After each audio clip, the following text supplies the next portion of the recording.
예. 이제 음식 치료에 대해서 조금 더 들어가 보겠습니다. 음식 치료에 있어서 우리가 어떤 음식이 어디에 좋다, 어떤 음식이 어디에 좋다, 수많은 정보가 많은데요. 그렇다면 이 수많은 좋다는 음식을 엄청 많이 우리 몸에 들이면 어떻게 될까요? 좋다는 것이 엄청 많으니까 더 좋을 것 같잖아요. 그러나 실제로는 그렇지 않다라는 겁니다. 그래서 여기서 중요한 개념이 흡수율입니다. 우리가 보통 건강한 사람이 어떤 음식을 섭취했을 때 우리 몸에 흡수되는 확률은 보통 50에서 60%라고 하고요. 또는 뭐 일반적인 환자들은 한 30% 정도가 흡수율이라고 합니다. 그리고 암 환자는 20%밖에 흡수를 못한다고 하고요. 말기암 환자는 10%밖에 흡수를 못한다고 합니다. 그래서 이 흡수율을 높일 수 있는 방식이 있다면 이건 굉장히 중요한 팩터가 되는 거고요.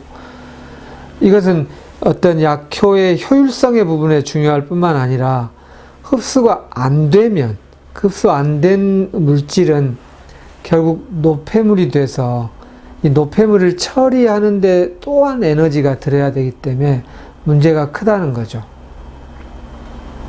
그래서 어떤 점에서는 흡수율이 50%인 것을 2개를 섭취하는 것보다는 흡수율이 100%인 것을 1개를 섭취하는 것이 훨씬 효율적이라는 거예요.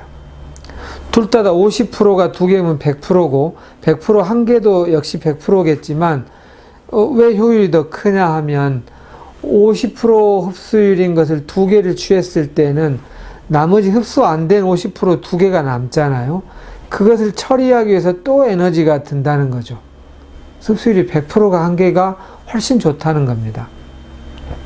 그래서 음식 치료는 흡수율을 높이는 방식을 잘 연구해야 한다라는 겁니다.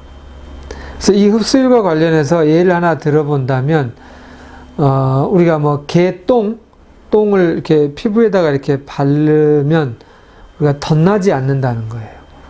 근데 사람 똥을 이렇게 피부에 바르면 붓고 덧나고 독성이 막 발휘가 돼요. 그 이유는 흡수율 때문입니다. 개똥은 우리 몸에 익숙치 않기 때문에 우리 피부 세포가 딱 방어를 해버려요. 그러니까 들어오지를 않기 때문에 들어와서 어떤 화학작용을 일으키지 않아서 뭔가 덧나지 않는 거고요.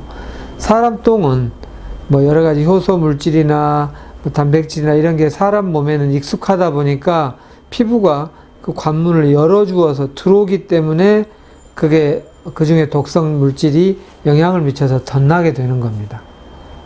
이런 예로 보듯이 우리 음식이 어떻게 하면 흡수율이 높을 것인가, 어떻게 하면 흡수율이 낮을 것인가, 이것을 효율적으로 하기 위한 치료법을 연구하는 것은 그래서 매우 중요합니다.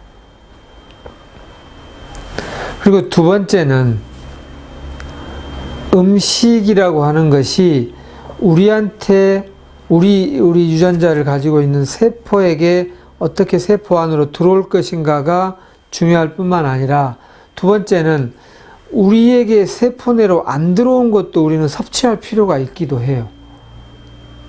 왜 그러냐면 그것은 특히 우리 몸의 세포가 60조인데 우리 유전자하고 다른 미생물이 100조가 우리랑 공생하면서 살고 있습니다. 피부에도 많고요, 뭐 침에도 있고 뭐 여러 가지 있지만 특히 장에 아주 많습니다. 그래서 장내 세균이라고 하는 요사이 각광을 받고 있는 분야인데요. 장내 미생물, 장내 세균이 우리가 흡수할 수 없는 어떤 영양물질을 흡수해내는 역할을 해주기도 하고요. 우리가 합성할 수 없는 비타민, 효소를 만들어내기도 합니다. 그래서 어떤 음식은 바로 직접적으로 우리 세포에 들어오지는 않더라도 이 장내 미생물의 먹이가 되는 것을 넣어줌으로 인해서 그 미생물들이 또 그 유익한 세균들이 우리에게 중요한 영양물질을 주기 때문에 그런 것까지를 고려해야 합니다. 그래서 우리가 음식 치료의 두 가지 요소는 첫 번째, 흡수율을 높일 수 있는 치료여야 효과가 크다. 두 번째는 우리랑 공생하면서 오랜 세월 동안 우리가 합성할 수 없는 것들을 해주는 유익균을 잘 살려야 된다. 그걸 우리가 프로바이오틱스라고 표현하죠. 이런 미생물들에게 도움이 되는 물질을 준다. 이겁니다.